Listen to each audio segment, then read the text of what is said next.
In your opinion, what is the root cause of gentrification in Denver? Oh boy. Man, I don't feel like I have the expertise to adequately answer that. What do I think is the root cause of gentrification in Denver?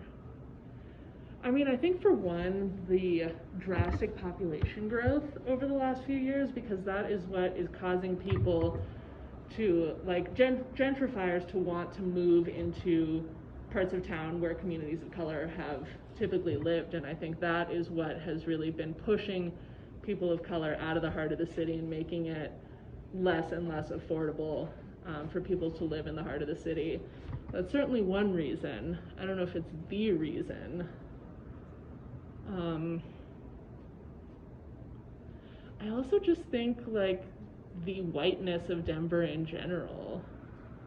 Like, and I don't know what percent of people who are moving here are people of color versus white people, but I would guess there's at least some correlation there, with there being more of a draw for white people to want to come to the city. But that's an interesting question that I would definitely look more into. That is not by any means a fact that I'm aware of. Thank you. What is the best way, in your opinion, do you think the two of us and our community should get involved? Ooh.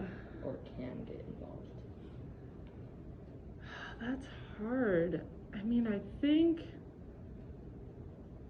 like, visibility, making it visible, like, what the effects of gentrification are really doing, and visiting, like, parts of the city that have traditionally been hubs for people of color. Like, if you look at how much Five Points has changed, there's, like, very little remnants of, like, that used to be the Harlem of the West is what they called it, and, like, you go and now it's like white tech bros on scooters, and it's like not, you know. And I think there are some local artists who have been trying to, like, do things like murals, and people who have petitioned to have, like, some of the old school soul food restaurants that were there to, like, try to get those places to stay, but it doesn't feel like enough. And I don't know what we can do other than keep fighting for those places before they're gone, and really, like, sharing why it's important that these communities have, like, a geographic space that's theirs.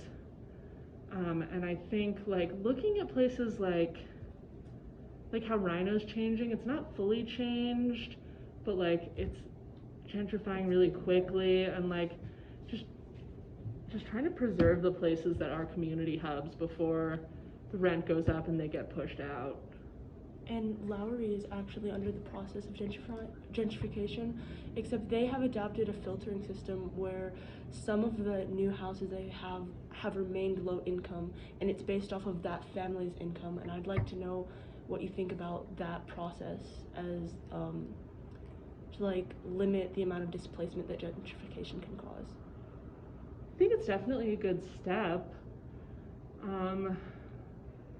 I just wonder if things like that kind of create a divide of, like, there's the low-income housing, and then there are the people who, like, aren't in the low-income housing, and if it's still, like, those communities that have been there, if it still kind of feels like, you know, we're getting thrown this bone, but all these other people are still coming here, and, like, our culture and our neighborhood is still changing. Like, it's certainly better than not protecting those people, but I don't know. If you were in the higher, like, ranking for that construction and home building, what would you do then? Oh gosh. In that area? I don't know. I mean, I think it's hard because as, like, a developer, your goal is to try to have, like, a profitable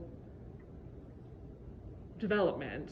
And of course that, like, your motivation as the developer is to get as much money as you can for the space. But that is what leads to gentrification. And, like, if you were going in as a developer who, like, your primary goal was to try to combat some of that, then I think that's where you'd land where they did, where it's like, okay, we have some like restricted low-income housing, and then some that we're selling at like the market rate. I mean, I don't know what other solutions are out there. I think it's that like consistent issue between like the moral underpinnings of our society and capitalism, and how those things are at odds a lot of times. Okay. What do you know about redlining causing gentrification? And gerrymandering, because Yeah, those two are definitely tied. Redlining causing gentrification. I mean, isn't it kind of like well, let me think through this.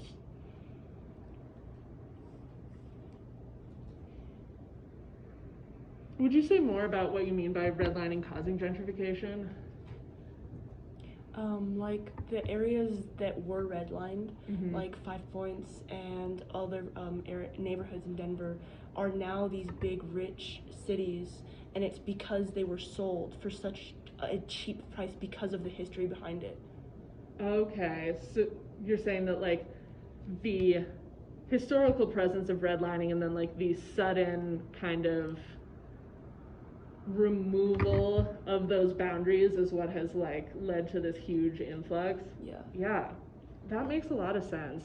And I mean, I know there have got to still be places in the city that redlining is still happening, and the gerrymandering is definitely still happening. Yeah, I know because it's a discriminatory practice. Right. I mean, I don't know what we do about that other than vote for our elected officials, watch what people's motives are as they enter office, and really trying to enable people of color to be leaders and to pursue their goals in local politics, because I think as much as you can have someone who is an ally, it is never as good as having someone who is actually coming from a community of color. And can you recommend us another source or a person to talk to?